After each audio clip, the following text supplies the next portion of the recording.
며느리는 후견인 서류를 꺼내 들었습니다.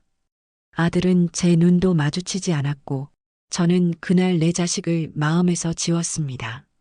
며느리가 여행을 가자고 손을 잡던 그날 도착한 곳은 요양원이었습니다. 그리고 그 순간부터 제 삶은 무너져 내렸습니다. 왜 이런 일이 벌어졌을까요? 영상을 끝까지 보시면 그 이유를 분명히 알게 되실 겁니다. 이 이야기는 단순히 누군가의 사연이 아니라 여러분에게도 충분히 일어날 수 있는 일이기에 더욱더 공감하게 되실 겁니다. 이 이야기에 마음이 움직이셨다면 구독과 좋아요로 사연 속 주인공을 응원해 주세요. 그리고 지금 어느 지역에서 이 영상을 듣고 계신지 댓글로 알려주시면 감사하겠습니다. 여러분이 어디에서 이 이야기에 공감해 주시는지 저도 알고 싶습니다. 한 분 한 분의 댓글이 이 채널을 더 따뜻하게 만들고 사연 속 주인공에게 큰 힘이 됩니다. 지금부터 이야기 시작합니다. 어머니, 우리 여행 한번 다녀오실래요? 며느리의 그 말에 저는 눈물이 핑 돌았어요. 평생 가족 챙기느라 어디 한번 제대로 떠나본 적이 없었거든요. 며느리는 짐을 싸주며 밝게 웃었고 아들은 옆에서 말없이 제 가방을 챙겼습니다. 그 모습이 조금은 어색했지만 설레는 마음이 더 컸습니다. 어디로 가는지는 말하지 않았어요. 가보시면 알아요라는 말에 괜히 기대도 됐지요. 정말 며느리가 나를 생각해 주는구나 싶었습니다. 몇 시간을 달려 도착한 곳은 외딴 시골 건물이었어요. 호강요양원이라는 간판이 선명하게 보였지요. 순간 가슴이 철렁 내려앉았습니다. 여긴 어디야? 제가 묻자 며느리는 미소를 지으며 말했어요. 어머니, 잠깐만 여기 계세요. 우리가 집 정리도 좀 하고 병원도 다녀오셔야 하니까요. 아들은 제 눈을 한 번도 제대로 마주치지 않았습니다. 조용히 트렁크에서 제 가방을 꺼내더니 묵묵히 요양원 입구에 놓았어요. 나 여행 가는 거 아니었니? 금방 올게요, 어머니. 걱정 마세요. 그 말만 남긴 채 둘은 돌아섰습니다. 며느리는 손도 흔들지 않았고 아들은 여전히 제 눈을 피했지요. 그렇게 문이 닫히고 저는 낯선 공간에 홀로 남겨졌습니다. 두 다리에 힘이 풀렸고 목 안쪽에서 뜨거운 것이 올라왔어요. 내가 왜 여기 있어야 하지? 왜 아무 말도 없이? 머릿속이 하얘졌고 마음은 서서히 얼어붙었습니다. 그날 저는 처음으로 내가 이 집에서 짐이었단 걸 깨달았습니다. 며느리는 요양원 접수 창구에서 조용히 말을 꺼냈습니다. 어머니가 요즘 조금씩 기억을 놓치시고 말도 헛도세요. 그 말에 접수 직원은 고개를 끄덕이며 차트를 넘겼고 조금 후 나타난 의사는 어머니를 조심스럽게 불렀습니다. 어르신, 저랑 잠깐 이야기 좀 나눌게요. 그날 어머니는 의료실 안으로 불려 들어갔고 작은 방 안에서 의사와 단둘이 마주 앉게 되었습니다. 성함이 어떻게 되시죠? 김인욱입니다. 지금이 몇 년도인지 아세요? 2020 아니, 2025년이지요. 그 말에 의사는 살짝 미간을 찌푸렸고 어머니는 뭔가 잘못됐다는 기분이 들어 불안해졌습니다. 여기엔 왜 오셨는지 아세요? 며느리가 여행 가자고 했어요. 그 순간 의사의 얼굴엔 묘한 표정이 떠올랐고 기록지엔 몇 개의 빠른 필기 소리가 들렸습니다. 며느리는 문 밖에서 작게 한숨을 쉬며 전화 통화를 했습니다. 응, 진단만 받아오면 돼. 그럼 후견인 신청 바로 넣을 수 있대. 어머니의 이름이 적힌 진단 신청서엔 치매 초기 의심이라는 문구가 미리 인쇄되어 있었어요. 진료를 마치고 나오신 어머니는 뭔가 어지러운 듯 의자에 잠시 앉으셨고 며느리는 곧장 의사에게 다가가 말했지요. 정확한 검사 진행해 주세요. 최근 들어 어머니가 약속도 까먹고 자꾸 과거 이야기를 하세요. 하지만 어머니는 억울하다는 말도 꺼내지 못했습니다. 뭐라고 하면 괜히 예민하게 구는 노인처럼 보일까 봐요. 그날 이후 호강요양원 직원들 사이에서도 치매 증상이 시작된 어르신이라는 말이 돌기 시작했습니다. 혹시 화장실 위치도 가끔 잊으시지 않으셨어요? 어제도 음식 드시고 무슨 일이 있었던지 기억 못 하시더라고요. 간병인들끼리 조용히 나누는 대화들이 어머니 귀에 작게 들렸고 그때마다 가슴 한편이 무너지는 느낌이었습니다. 내가 진짜 이상해졌나? 아니야, 나는 분명히 멀쩡한데. 어머니는 누군가에게 소리치고 싶었어요. 내 정신은 멀쩡하다고, 이건 함정이라고, 날 몰아넣고 있다고. 하지만 아무도 듣지 않았고, 그날의 기록은 그녀가 치매 증세를 보였다는 문서로 남아버렸습니다. 의심은 사실처럼 굳어졌고, 며느리의 계획은 그렇게 시작되고 있었습니다. 호강요양원의 창 너머로 나뭇잎이 천천히 흔들리고 있었습니다. 햇빛은 따스했지만 어머니의 마음은 서늘하게 식어 있었습니다. 침대맡에 놓인 가방을 바라보며 어머니는 그 안에 넣어뒀던 앨범 한 권을 꺼냈어요. 조심스럽게 첫 장을 넘기자 어린 시절 아들의 사진이 나왔습니다. 목욕시키고 밥 먹이고 새 옷 사입히며 찍은 사진들이었어요. 이게 9살 땐가 작게 중얼이며 사진을 쓰다듬었지요. 남편 없이 혼자 벌어 키웠던 세월이 그 속에 그대로 담겨 있었습니다. 당신은 초등학교 교사였지요.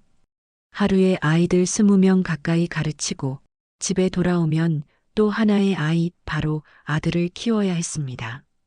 생일상 한 번 걸은 적 없었고 겨울엔 손이 튼 줄도 모르고 김장독을 혼자 들여다 놓았어요. 등록금이 모자라면 반지며 금목걸이까지도 팔았고 결혼할 땐 혼수며 전세자금까지 당신 월급으로 다 마련해 주었습니다. 결혼 후에도 아들이 힘들어할까봐 며느리에게 절대 불편한 소리 한마디 하지 않았습니다. 그저 잘 살기만 바랐지요. 다 참고 다 견디며 어머니는 스스로를 엄마가 아닌 그저 뒤에서 돕는 사람처럼 살았습니다. 그런데 지금 그 아들이 자신의 아내가 내민 서류 앞에서 단 한마디도 하지 못한 채 고개를 돌린 겁니다. 어머니는 판단 능력이 없으시잖아요. 그 말이 너무도 태연하게 며느리 입에서 흘러나왔고 아들은 아무 말 없이 눈길을 피했습니다. 그 순간 어머니는 깨달았습니다.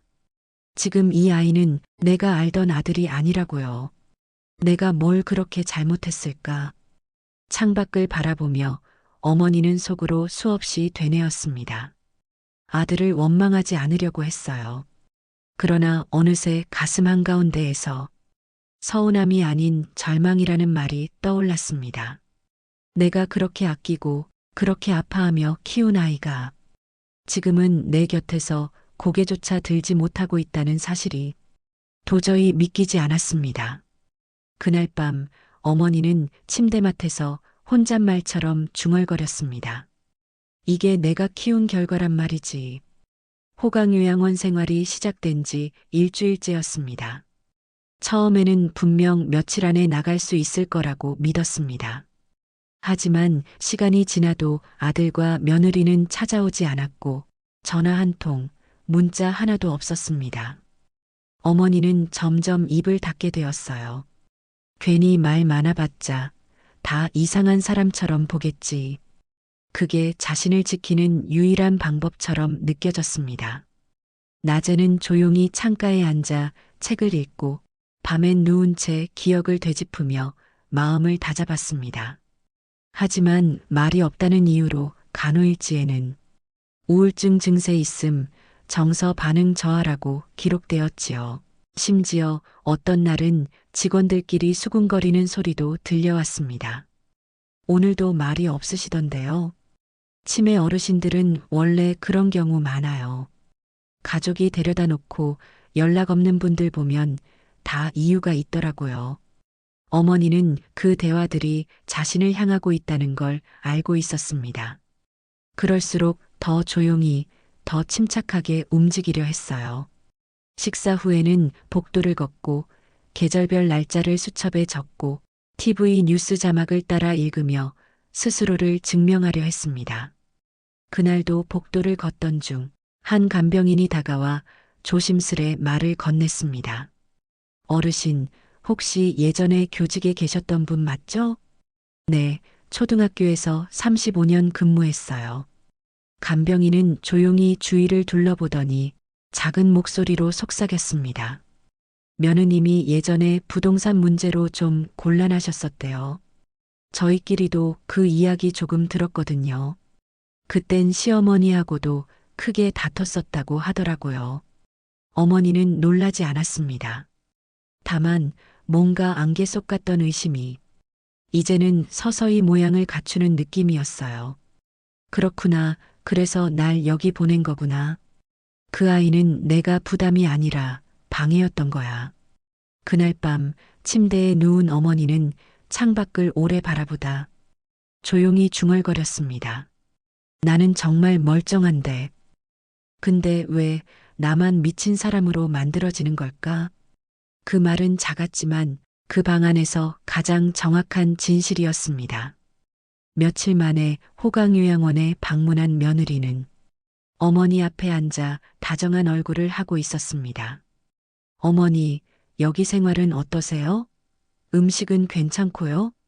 말투는 부드러웠지만 어딘가 초조한 기색이 느껴졌습니다. 어머니가 난 곧 나갈 거다라고 말하자 며느리는 조용히 미소를 지으며 말을 이었습니다. 사실 집이 좀 어려워졌어요.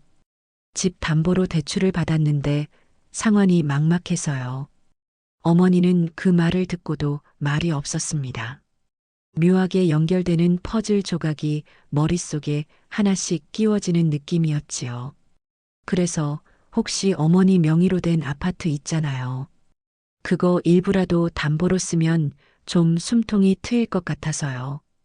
어머니는 지금 거주도 안 하시니까 잠깐만요. 말 끝에 며느리는 봉투 하나를 꺼내 들었습니다. 서류 봉투 안에는 후견인 지정 신청서가 담겨 있었지요. 표지에 적힌 문구가 눈에 들어왔습니다. 본인은 심신미약 및 의사능력 저하로 인해. 이게 뭐냐? 어머니는 짧게 물었고 며느리는 마치 준비된 대사처럼 답했습니다. 어머니, 저희가 이 서류를 제출해야 재산 관련해서 저희가 대신 결정할 수 있대요. 어머니도 요즘 상태가 좀 그러시잖아요. 순간 어머니의 눈빛이 바뀌었습니다. 한마디 말도 못하고 있는 아들을 향해 시선을 돌리자 아들은 시선을 피한 채 고개를 푹 숙였습니다. 그 얼굴엔 단 한 점의 망설임도 항의도 없었습니다.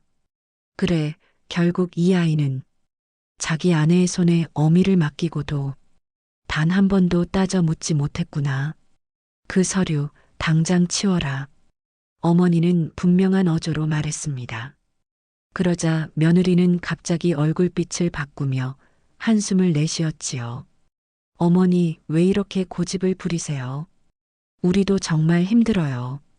그 돈이 그냥 썩히고 계신 건데 뭐가 그렇게 중요하다고. 그 말에 어머니는 더 이상 말을 잇지 않았습니다.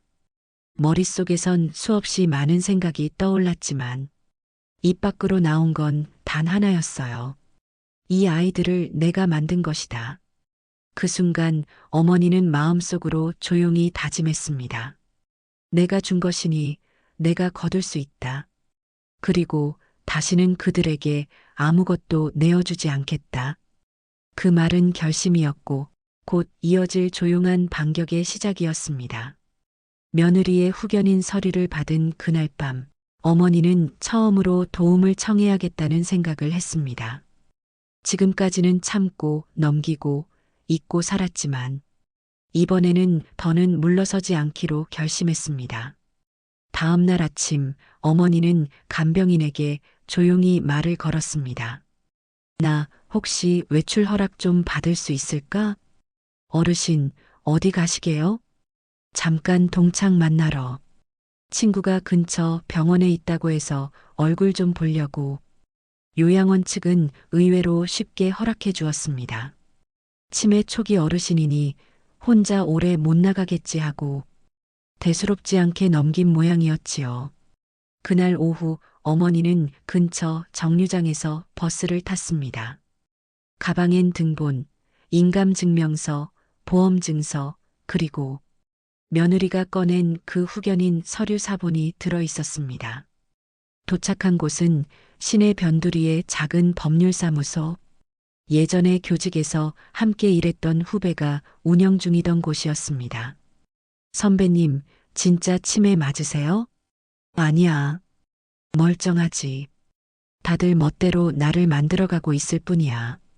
어머니는 며느리의 말과 요양원에서 있었던 일을 하나하나 설명했고, 변호사는 고개를 끄덕이며 말했습니다. 이거 후견인 신청 들어오면 반드시 대응하셔야 해요. 의료 소견서만 제대로 있으면 반박 가능합니다. 병원에서 멀쩡하다고 했던 기록이 있어.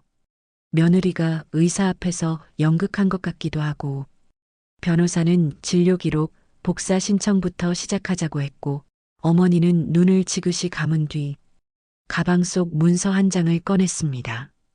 그것은 오래전부터 생각만 해오던 재산 신탁 설계서 초안이었습니다. 이걸 좀 정식으로 진행해주게. 내 재산을 나중에 장학재단에 넘기고 싶어. 이 아이들한텐 단 한 푼도 남기고 싶지 않거든. 그 말에 변호사는 아무 말 없이 고개를 끄덕였습니다. 눈빛엔 단단한 의지가 서려 있었지요. 그날 저녁 어머니는 다시 요양원으로 돌아와 그 어떤 말도 하지 않았습니다. 방 안에 앉아 조용히 그날의 대화를 떠올렸지요. 그리고 이렇게 생각했습니다. 이제 시작이야. 내 인생을 내 손으로 지킬 시간이 온 거야. 창밖은 어두워졌고 어머니의 마음은 그 어느 때보다 또렷해지고 있었습니다. 일요일 아침 어머니는 새로 산 바람막이 외투를 꺼내 입으며 간병인에게 조용히 말했습니다. 오늘도 외출 좀 다녀올게. 어제 만난 친구와 더 해야 될 얘기가 있어서. 그 말에 간병인은 익숙한 듯 웃으며 고개를 끄덕였습니다. 다녀오세요, 어르신. 하지만 그날 어머니는 다시 돌아오지 않았습니다. 버스를 2번 갈아타고 도착한 곳은 예전에 함께 근무했던 동창의 아파트 근처, 지인이 임시로 내어준 조그만 원룸이었습니다. 싱크대 위엔 전기밥솥이 놓여 있었고 방 한쪽엔 작은 책상이 하나 있었지요. 여기서 당분간 지내. 너라면 혼자서도 잘 버틸 사람인 거나 알잖아. 친구는 오래전부터 어머니의 이야기를 듣고 있었고 요양원에서 나온다는 말을 꺼내자 말없이 이 방을 준비해 주었습니다. 작은 방 안에 앉아 어머니는 한참 동안 아무 말도 하지 않았습니다. 가방을 내려놓고 옷을 정리하고 창문을 열어 햇빛을 들였습니다. 마치 처음부터 자기 집이었던 것처럼요. 그날 오후 호강요양원에서는 비상이 걸렸습니다. 어르신이 사라지셨어요. 직원들은 연락처에 적힌 아들과 며느리에게 전화를 걸었고 며느리는 곧장 요양원으로 달려왔습니다. 진작 알려줬어야죠. 무슨 일이에요? 아들은 말없이 뒤따라왔고 직원들 역시 혼란스러운 눈빛을 감추지 못했습니다. 외출 나간다고 하셨잖아요. 늘 그러셔서 저희도 별다르게 의심을 안 했고요. 며느리는 전화기를 붙잡고 계속 무언가를 확인했습니다. 어디 간 거지? 집엔 없고 핸드폰도 꺼놨어. 그녀는 속으로 초조해졌습니다. 그간 생각했던 계획이 하나 둘 틀어지고 있다는 걸 느꼈지요. 후견인 신청은 아직 접수도 못했고 집 담보대출은 눈앞에 다가왔습니다. 아들은 말이 없었습니다. 엄마가 진짜 떠나셨다는 그 사실이 가슴 깊이 차갑게 내려앉았습니다. 그 시간 작은 원룸의 주방에서 어머니는 조용히 쌀을 씻고 있었습니다. 두 손을 움직이며 스스로에게 말했지요. 그래, 다시 시작하자. 이제부턴 누구도 나를 허락 없이 옮길 수 없다. 그 말은 작았지만 세상에서 가장 단단한 선언이었습니다. 원룸에 짐을 정리한 지 이틀째 되는 날, 어머니는 직접 지하철을 타고 시청 근처에 있는 은행을 찾았습니다. 조금 낡은 손가방 안에는 각종 서류와 인감도장이 들어 있었지요. 은행 직원은 처음에 어머니를 조심스레 대했습니다. 하지만 어머니는 또렷한 목소리로 말을 이었습니다. 이 계좌로 들어오는 모든 연금과 예금은 신탁 계좌로 옮겨주세요. 수익자는 제가 지정하겠습니다. 네, 고객님. 혹시 자녀분께 양도하시는 건가요? 아니요. 자녀는 아무 관련 없습니다. 장학재단과 한 사람만 지정할 겁니다. 은행 직원은 눈빛이 잠깐 흔들렸지만 서류를 꼼꼼히 확인한 뒤 고개를 숙였습니다. 이어 어머니는 곧장 법무사 사무실로 향했습니다. 몇 년 전부터 꾸준히 적어온 재산 분배 메모장을 꺼내들며 말했습니다. 이걸 바탕으로 정식 신탁 계약을 작성해 주게. 내 자산은 이제 내가 결정할 거야. 그날 오후 며느리는 은행 앱을 열었다가 얼굴이 하얗게 질려버렸습니다. 계좌 접근이 차단되었습니다. 신탁 설정으로 인한 자동 통제. 며느리는 곧장 아들에게 전화를 걸었습니다. 오빠, 어머니가 무슨 짓 한 거야? 계좌가 다 막혔어. 뭐? 설마 신탁 같은 거라도 한 거야? 아니, 그런 건 나중에 말하고 지금 당장 어머님 어디 계신지 찾아야 해. 지금 이러다 큰일 나. 며느리는 당황해서 목소리를 높였고 아들은 침묵한 채 고개를 감췄습니다. 그제야 그는 처음으로 느꼈습니다. 엄마가 우릴 완전히 끊으려는구나. 한편 원룸에 돌아온 어머니는 소형 전기밥솥의 취사 버튼을 누르며 혼잣말을 했습니다. 치매가 뭔지 알아? 판단력도 없고 자기 말만 옳다고 믿는 거. 그게 누구였더라? 그 말은 누구에게도 들리지 않았지만 분명히 며느리에게 날아가는 묵직한 한방이었습니다. 비 오는 저녁, 작은 원룸 초인종이 울렸습니다. 어머니는 조용히 방문을 열었습니다. 그 앞에 아들이 젖은 채로 서 있었습니다. 비닐 우산을 든 손은 축 늘어져 있었고 눈은 벌겋게 충혈돼 있었지요. 한참을 망설이던 아들은 작은 방 안으로 천천히 발을 들였습니다. 엄마, 나 미안해. 그 말 한마디에 어머니는 숨을 가쁘게 들이쉬었습니다. 내가 여길 어떻게 알았니? 이모가 엄마 친구분한테 들었다고 해서. 아들은 방 한가운데 무릎을 꿇었습니다. 눈물이 고인 얼굴로 고개를 숙인 채 말했습니다. 그땐 내가 정신이 없었어. 애도 키워야 하고 집 대출도 밀리고 와이프 말만 듣고 그냥 그렇게 넘어간 거야. 진짜 엄마한테 그럴 생각 아니었어. 그 말에 어머니는 한동안 대답하지 않았습니다. 젖은 우산에서 뚝뚝 떨어지는 빗물이 방바닥을 적시는 소리만이 들렸지요. 그래, 내 사정은 알겠다. 너도 힘들었겠지. 엄마. 아들은 눈을 치켜들고 어머니를 바라봤지만 어머니의 얼굴엔 미소도 눈물도 없었습니다. 그런데 넌, 네 아내가 내게 후견인 서류를 내밀 때 단 한마디도 하지 않았어.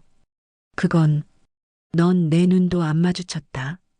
어머니는 책상 위에 있던 손수건을 조용히 들어 아들의 앞에 내려놓았습니다. 그 손수건, 내 아버지가 돌아가실 때 쥐고 계셨던 거다. 그날 난 널 안고 울었어. 그런데 지금은 이제 널 안아줄 마음이 없다. 아들은 고개를 떨구고 말없이 울었습니다. 하지만 어머니는 더는 다가가지 않았습니다. 이제 너는 내 자식이 아니다. 그날 내가 한 선택이 나도 선택하게 만든 거야. 아들은 흐느낌을 참지 못하고 바닥에 손을 짚은 채 고개를 숙였고 어머니는 등을 돌린 채 창밖을 바라보았습니다.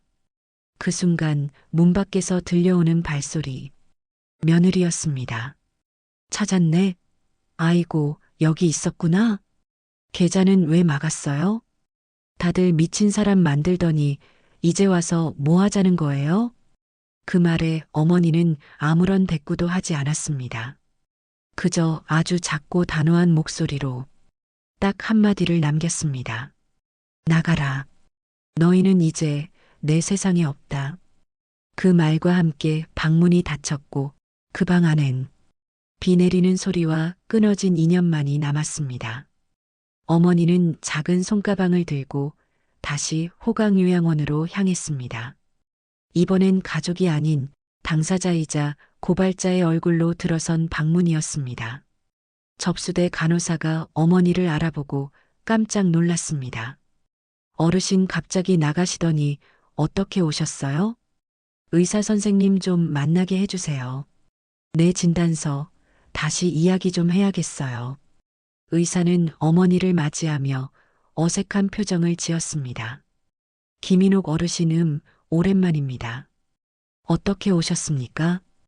어머니는 가방에서 봉투를 꺼내 책상 위에 내려놓았습니다. 이건 제가 지난달 받은 뇌검사 결과입니다. 다른 병원에서 받은 거고요. 치매 소견? 전혀 없습니다. 의사는 서류를 천천히 넘기며 눈썹을 찌푸렸습니다. 그런데 어르신, 그땐 기억력 혼동 반응도 있으셨고, 그때 내게 질문한 거 제대로 들으셨나요? 나는 지금까지 날짜도, 이름도, 가족관계도 헷갈린 적 없어요. 의사는 말문이 막혔고, 잠시 후 회의실로 자리를 옮기자 한 간병인이 조심스럽게 들어왔습니다. 그는 의사를 슬쩍 보며 말을 꺼냈습니다. 저 이 말씀 드려야 할 것 같아서요. 뭔데요? 그때 며느님이 저한테 따로 오셔서 어르신이 요즘 이상한 말 한다고 좀 강하게 적어달라고 했어요. 순간 의사의 얼굴이 굳어졌습니다. 그게 무슨 말이에요? 그냥 요양원 입소 조건 맞춰야 하니까 그런 건 줄 알았어요. 근데 나중에 보니까 진단서도 이상하더라고요. 검사도 안 한 걸 했다고 적혀 있었어요. 어머니는 고개를 들고 조용히 말했습니다. 그래서 그 진단서로 후견인을 세우려고 했지요. 그게 제 아들과 며느리가 한 일이에요. 회의실은 한동안 정적에 휩싸였습니다. 간병인은 더는 말하지 못했고 의사는 자리에서 일어나 밖으로 나가버렸습니다. 어머니는 자리에서 천천히 일어섰습니다. 가방을 다시 메고 조용히 말했습니다. 이제는 말로만 끝나지 않을 겁니다. 내가 얼마나 멀쩡한 사람인지 증명해 보일 거예요. 그 목소리는 크지 않았지만 요양원 건물 안 깊숙한 곳까지 울려 퍼지는 듯 했습니다. 그리고 곧 진실이 법의 자리로 향할 준비를 하고 있었습니다. 법정에 선 어머니는 어색한 듯 손을 모아 쥐고 있었습니다.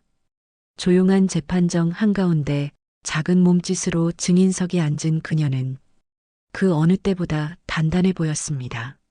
판사가 서류를 들여보다 질문을 던졌습니다. 김인옥 씨, 피고인을 사문서 위조 및 재산 강탈 미수로 고소하셨지요? 네. 그 아이가 제 동의 없이 후견인 지정 서류를 준비했고 의사에게 사실과 다른 진술을 하도록 유도했습니다. 재판정 한편 며느리는 변호사 옆에서 눈을 깜빡이며 앉아 있었고 아들은 고개를 푹 숙인 채 한마디도 하지 않았습니다. 어머니, 며느리분이 그런 행동을 했다는 걸 무엇으로 증명하셨습니까? 요양원 간병인의 진술과 치매 진단이 거짓이었다는 병원 기록, 그리고 며느리와 통화했던 녹음 파일입니다. 판사는 천천히 고개를 끄덕이며 피고인석 쪽으로 시선을 옮겼습니다. 피고인, 본인 과오 인정하십니까? 변호사는 잠시 멈칫하더니 일부 경솔했던 점은 인정하나 고의는 아니었으며 경제적 어려움 속의 실수였다고. 그 말이 끝나기도 전에 판사의 말이 끊고 들어왔습니다. 어머니를 요양원에 강제로 입소시키고 정상적인 분을 치매 환자로 몰았으며 그것도 모자라 후견인을 세워 재산을 가져가려 했습니다. 이게 실수입니까? 아니면 습관적인 착취입니까? 법정안은 정적에 휩싸였습니다. 잠시 후 판사는 판결문을 내려다보며 말했습니다. 사문서 위조 및 사기미수 혐의 유죄 인정. 집행유예 2년, 재산 접근권 금지 5년. 그 말에 며느리는 그제야 얼굴이 일그러졌고 아들은 어머니를 바라보지도 못한 채 자리에서 일어났습니다. 어머니는 조용히 자리에서 일어나며 단 한 번도 고개를 숙이지 않았습니다. 그날 재판정 문을 나서던 어머니의 뒷모습은 작았지만 세상 그 어떤 권력보다 당당하고 고요했습니다. 이듬해 봄 작은 시골 마을의 초등학교에 작은 현판 하나가 걸렸습니다. 김인옥 장학기금 우리 아이들을 위한 따뜻한 시작. 교실 앞 화단 옆 아이들이 뛰노는 운동장 끝자락에 그녀의 이름이 새겨진 작은 비석 하나가 놓였습니다. 누구도 그 자리에 그녀가 어떤 사람인지 몰랐지만 그 자리를 바라보던 교장과 몇몇 교사들은 조용히 눈시울을 붉혔습니다. 어머니는 조용히 그 장면을 멀리서 지켜보고 있었습니다. 봄바람이 불어와 머리칼을 흩날렸고 햇빛은 따뜻하게 그녀의 어깨 위에 머물렀습니다. 당신은 왜 가족에게 남기지 않았습니까? 기부처 담당자가 조심스럽게 물었을 때 어머니는 아주 짧게 대답했지요. 사랑을 받지 못한 사람에겐 사랑을 줄 권리가 없습니다. 그 말에 누구도 반박하지 않았고 서류는 말끔히 마무리됐습니다. 그날 저녁 자신만의 집으로 돌아온 어머니는 작은 전기밥솥에 밥을 올려두고 천천히 묵은 찬장을 정리했습니다. 손에 잡히는 반찬통, 오래된 앞치마, 그 모든 것이 이제 자기만의 삶이라는 걸 알려주는 것 같았지요. 그리고 작은 탁자에 앉아 종이 위에 천천히 글씨를 써내려갔습니다. 나는 나를 지켰다. 그리고 아무에게도 빼앗기지 않았다. 창밖으로는 해가 지고 있었고 창틀에 기대어 앉은 어머니는 조용히 눈을 감았습니다. 마지막으로 그녀의 입술이 작은 속삭임처럼 움직였습니다. 내 자식에게서 나를 지켜냈습니다. 그 말은 누군가에게 향한 분노도 무엇을 탓하는 원망도 아니었습니다. 그저 평생을 견디고 마지막엔 스스로를 포기하지 않았던 한 사람의 고요한 선언이었습니다.